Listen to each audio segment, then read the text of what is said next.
Welcome back to Your 1230, the only podcast where our guests tell their story with the help of 12 questions in just 30 minutes. I'm your host, Mike Solitro, and today we are very excited to be speaking with Jason Cercone. With nearly a decade of experience in the podcast world, Jason has built his brand around the consumptive power of storytelling and simplifying podcast guesting. He helps leaders craft their authentic story and tell it with confidence as a podcast guest while simultaneously maximizing the value of each guest appearance and establishing thought leadership in their niche. You'll also find him hosting Evolution of Brand, a podcast featuring stories and strategies for building an authentic personal brand. Jason, welcome. We are really excited to have you here. Thank you very much, Mike. I'm very excited to be here with you. Thanks for having me. Of course, of course. And I stumbled through the bio as I do most because there's a lot of good stuff in there.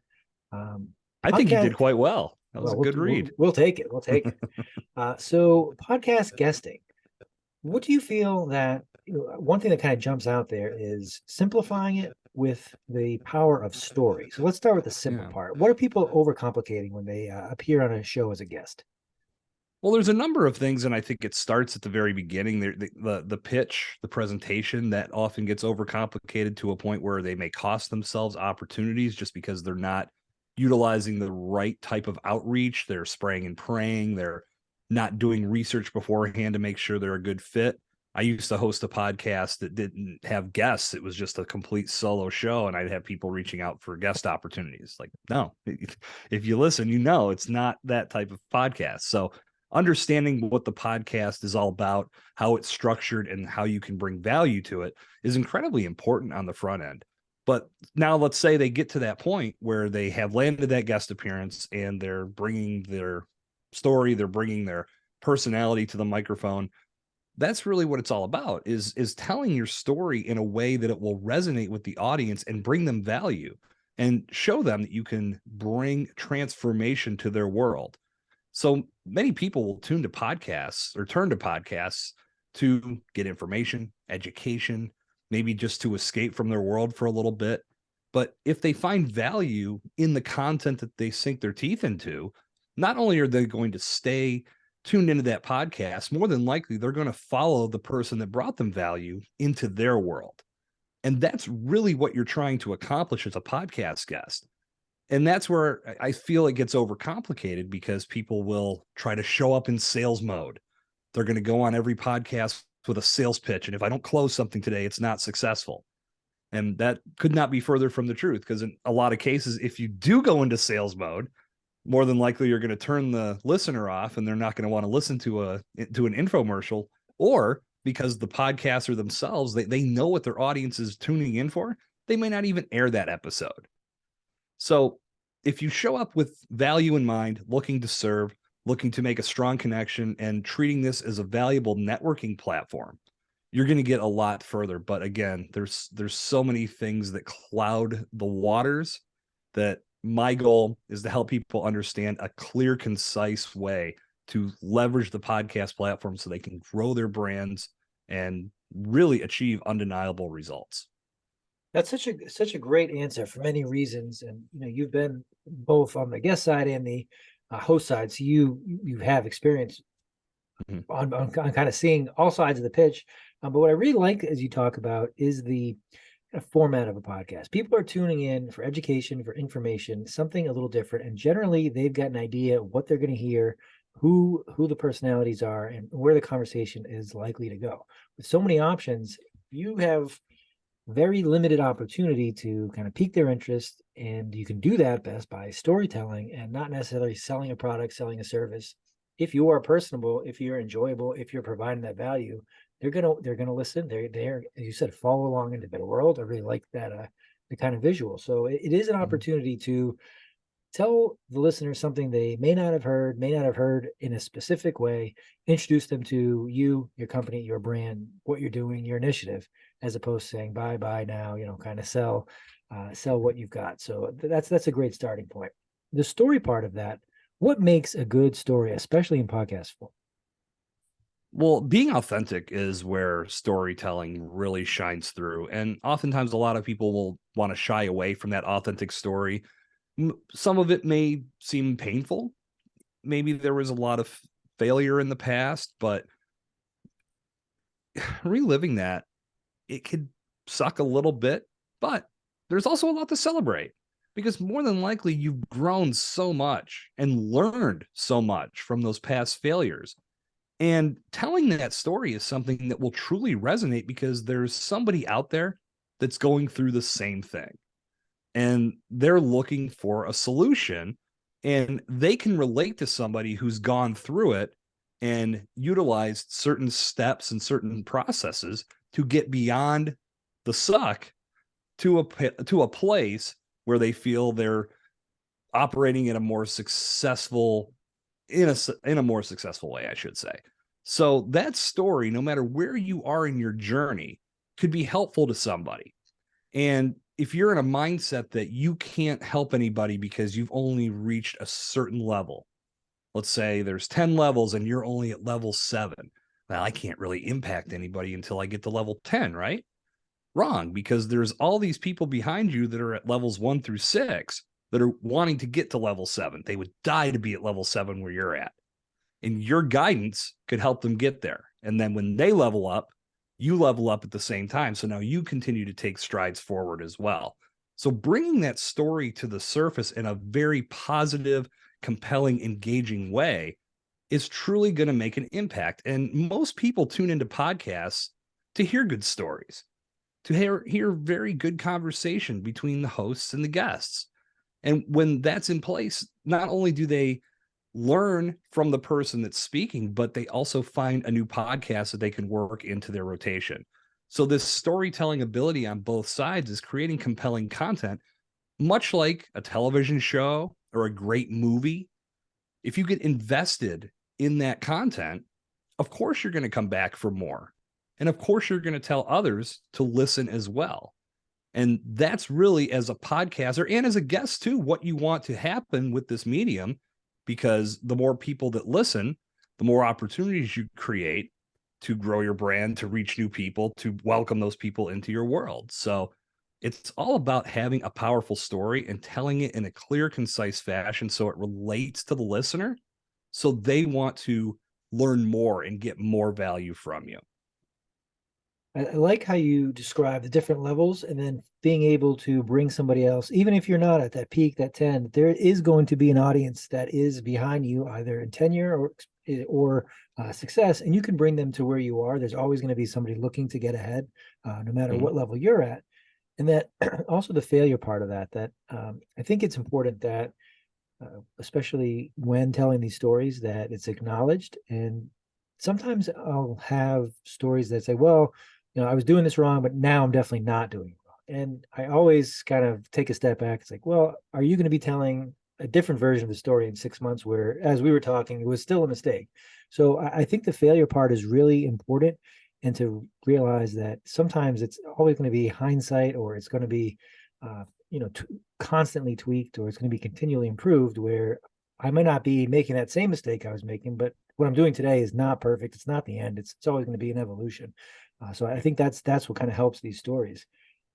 Speaking of, do you have a client story or a podcast guest student that you had that you could share a story with, of how working with you or speaking with you or kind of using a little bit what we talked about has kind of helped them get their message out more clearly to a larger audience?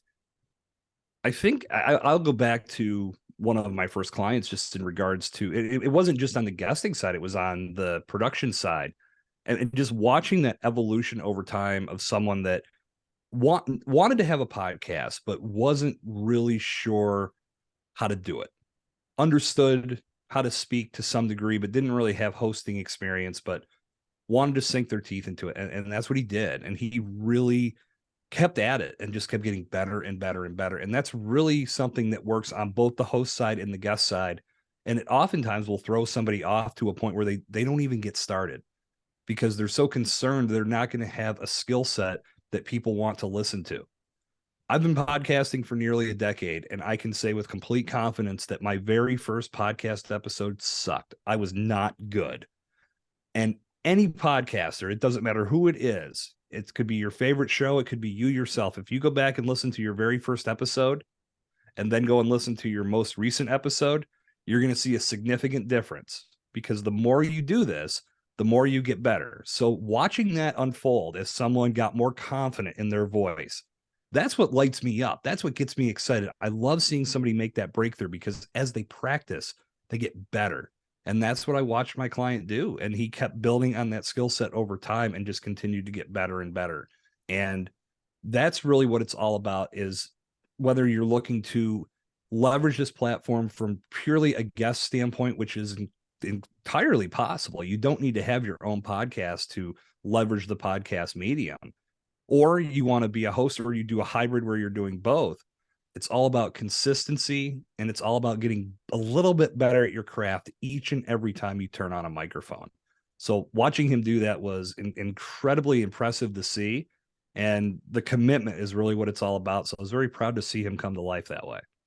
Very nice. That's a good story, and you're absolutely right. That is, as you said that, I thought back to my first few episodes, and was just horrified thinking about having to listen to it. So, and it's one of those things that I'm going to listen to this episode 2 years down the road. I'm like, man, I could have done this better. And so it's, I love the way you think about it and kind of package it for your clients. For someone who is guesting on a podcast, what either quantifiable or what results should they be looking for to see if they, quote unquote, did a good job, or what should they, if they can accomplish two things, what should they be looking to do? For one, I think it's all about bringing value and being a resource for that podcaster. So it's not just about the speaking during the interview. Of course, that's going to be a major part of it, but it's how you embrace the entire experience of being a podcast guest, because this is a tremendous platform for connecting with somebody new and building a new relationship. And you never know where those types of things can go. So looking at podcasting and trying to get the most from each and every experience. And what I mean by that is, are you starting with connecting with this person, maybe on LinkedIn, for example, to start a relationship to where you can connect, not just on the podcast, but on another platform? It's taking away that whole, like, think about someone that owns a pickup truck. If you're that person, you know what it's like to own a pickup truck, and you'll hear from somebody that you haven't heard from in over a year, and they just, hey, what's going on? And you look at the text and just go, great. If I respond to this, I know what's coming after that. And you say, hey, what's up? Well, I'm looking to move a couch this weekend. Can we use your truck? You know, you always are on call when you have that truck, but you don't hear from somebody until they need you. It's taking that away from the podcast environment to where you're only reaching out to somebody to get the interview conducted, and then when the show goes live. So if you can do that on the guest side and bring this element of relationship and friendship to the game, it can help bridge the gap, and it can make some very exciting things happen. So that's the very first thing I would say could be a measure of success. And the second would be, if you do go back and listen to your interviews, you can discover how clearly you're telling your story and just continue to get better and more confident over time with it. And a lot of guests will make that mistake to where I don't want to hear my own voice. I hate the sound of my own voice. So they don't go listen to their interviews. And the first thing I tell anybody is, you got to get that out of your head right now, because you're the only one thinking it. Anybody that tunes into a podcast, they're tuning in for your message. They're not tuning in for your voice. And probably in the most extreme of scenarios, like maybe your voice sounds like Fran Drescher or Bobcat Goldthwait, that might be somebody that's like, wow, this person's voice, crazy, right? No, they're not thinking on that level. They're thinking about the story and the value and how you can bring impact into their life. So you need to look at each interview that you do, each guest appearance you do, and evaluate it for what it brought to the world. Were you clear and concise? Did you leave a very clear call to action so listeners know how to follow up with you so that you can bring more value into their world? These are small elements that you can continue to improve upon. And also, as you listen to yourself, you may discover that you overuse certain filler words. And in doing that, you can say, okay, I start every sentence saying or and I don't leave any silence. I just to the next sentence. And that's something you can work on. And that's something that I caught myself doing very early in the game. And I made the conscious effort to stop doing that. And that took time and practice. But because I was aware of it, I was able to make improvements. So another element, big time in this space, is listening to yourself so you continue to make improvements that are going to change the game for you over time. I love that answer. And I wrote down so many things. I'm going to try to follow up on everything because you hit on some really great stuff. I'll start at the end there. I had written down self-awareness when you talked about being at level 7, because part of it is some don't realize that they're at level 7 and others don't realize they're at 1 to 6. So that's the first piece of it. It's here I am, my journey. Here's what I can learn from this. Here's where I'm going. Here's who I can help. So just being self-aware. And the same with that, with that piece of, okay, it's my voice. I don't want to listen to it, but I have to. That's how I'm going to get better. Time, practice. I need to get started. I'm going to get started. I'm going to be not fantastic, but I'm going to work at it. I'm going to get better. Just being aware of what you're trying to accomplish and how you can do that.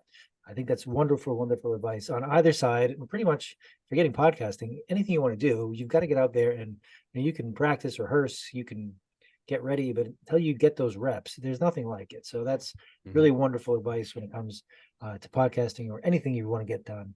And the first piece I absolutely love because I as we talked a little bit before we hit record, I get to talk to people of all kinds of backgrounds, all types of interest level, pitches, experiences, what they want to talk about in the show. And one of the things that I value most is not even necessarily networking, the kind of relationship that we're going to have for the time that we are pre-show, on the show, after the show, how we can kind of work together, collaborate. And I wrote down my little improv note. Yes, and I try to be as open-minded with my guests because I don't want to talk to people that agree with me, have the same point of view. That's boring. So if someone's telling me a story or something that they do that either I'm not familiar with, I may not agree with, I go to that improv mindset. Yes, and tell me more, or I want to follow up on it. And when I have a guest who's invested in an interview, you can tell as well. It's not, I'm gonna just tell you how smart I am, and I'm gonna tell you the 8 things I wrote down, and that's gonna be it.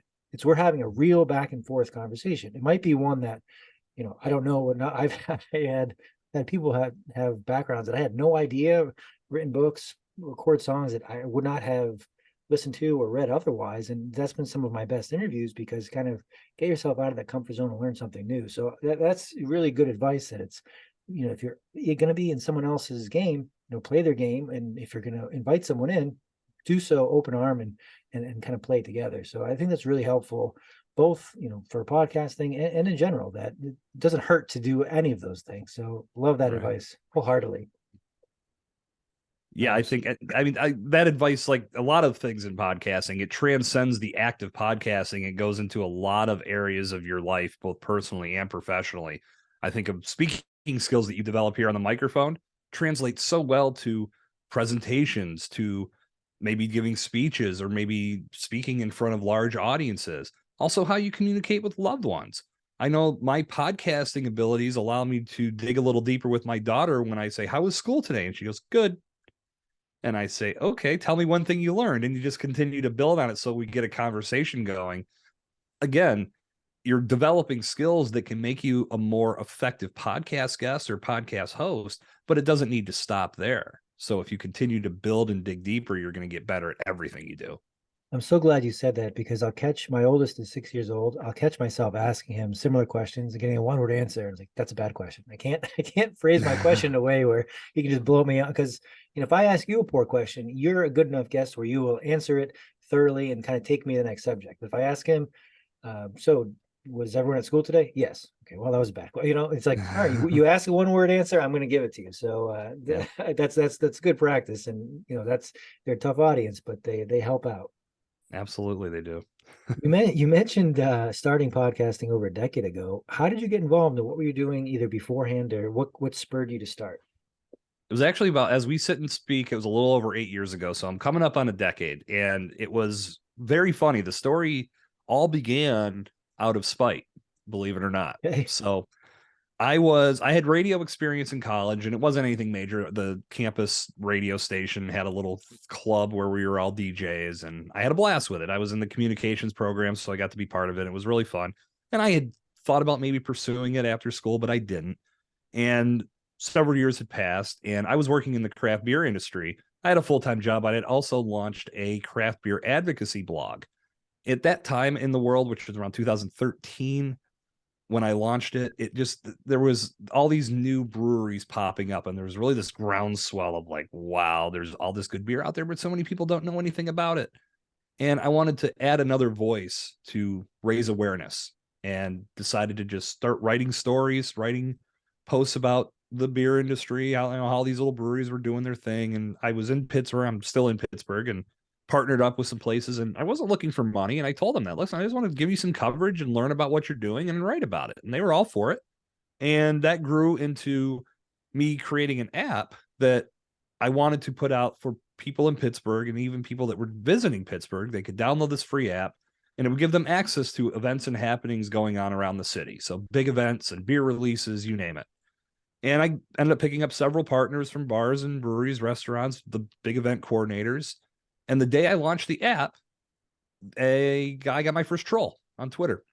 And I had never experienced that before. And this person was just tearing me down for everything that I was doing wrong. And I hadn't thought about this, and I was doing this wrong. And then it was just like, wow. And I probably overindulged way too much in the conversation, because I was just I just like, well, why are you doing this? What is happening here? But anyway, in the midst of the conversation, I looked at his profile, and he happened to be the host of a beer podcast. And it just so happened that my best friend and I had been kicking around ideas for starting a podcast. We just couldn't land on what we wanted to do. And when I saw that that's what he did, I immediately called my friend and said, guess what? I've got our idea for a podcast. We're going to do a beer podcast. We're going to do it better than this guy. And my God, were we naive. My friend was all for it. He loved beer too, so he was in. Let's do this. We did no planning. We picked up some mics. One of the bars that I had partnered with, I said, hey, can we record our first podcast at your bar? Yeah, sure. Come on in. Unbeknownst to me, it was trivia night, so it was crazy packed in there, and it was noisier than hell. But we turned the mics on anyway, and right before we started recording, we decided, well, let's talk about beer, but we'll also talk about sports.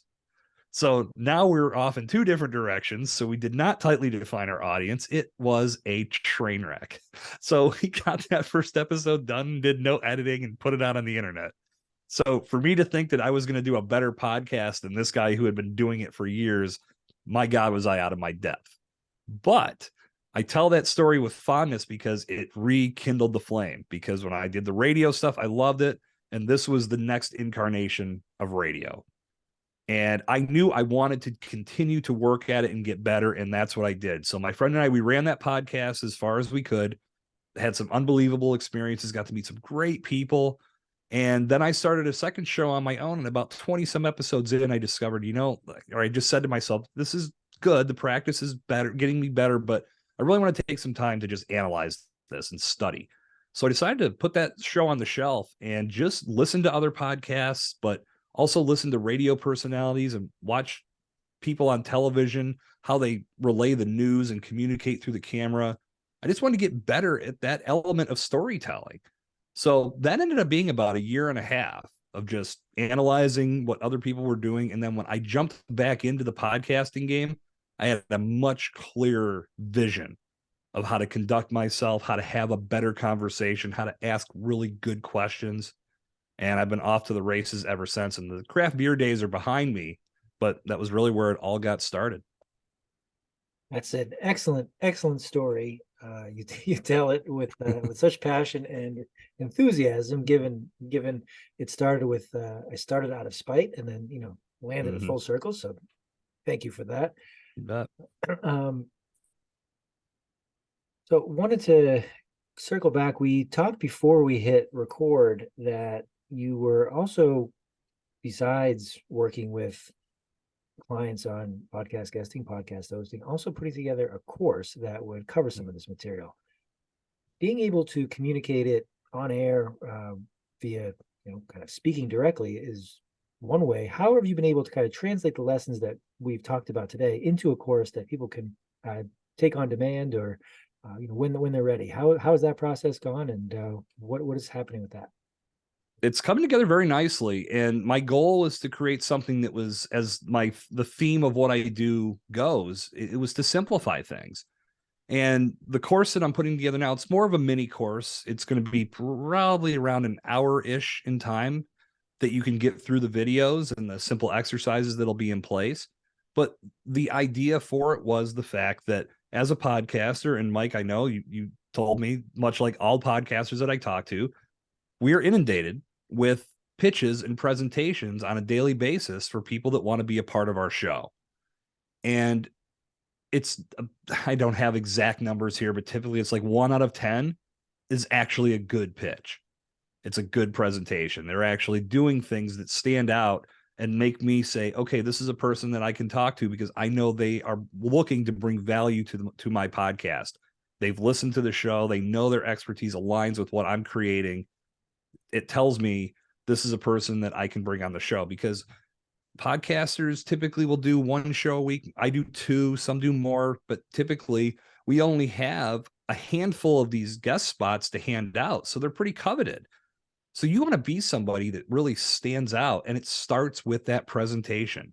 It's all about how you present yourself and pitch yourself, whatever term. I prefer the term present over pitch, but I know the commonly used expression is that you pitch yourself to be on a podcast. I wanted to give everybody a clear understanding of how to do that well, because that's where it all begins. There's a system and a strategy from the very first correspondence all the way to where that episode goes live. But if you can't get past that first step in that first correspondence, nothing's going to happen. You don't want your podcast presentation or your pitch to fall into this pool of common pitches that most podcasters will just overlook. If you're rattling off just a list of accomplishments, or you have this entitlement of saying, I'm the perfect guest for your podcast, you never know that, because podcasters know their audience and their content better than you ever will, despite any research that you might do. You can learn a lot, but you still can't assume that you're the perfect fit. And even with the best possible pitch in the world, that podcaster may see it differently. So you never want to assume. You just want to bring your value to the surface. Let that podcaster know that you love what they're creating. You really got value from that podcast. You don't have to go as far, because some people say, oh yeah, I really loved what you said. And then you can just tell it's copy and paste the title of a certain episode with a certain guest. Like, no, you don't have to go to that extent. But in your research process, you should be listening to make sure that you are a good fit for that show and what they want to bring to the table. And you just have to express that in a way that makes it more about them and not about you.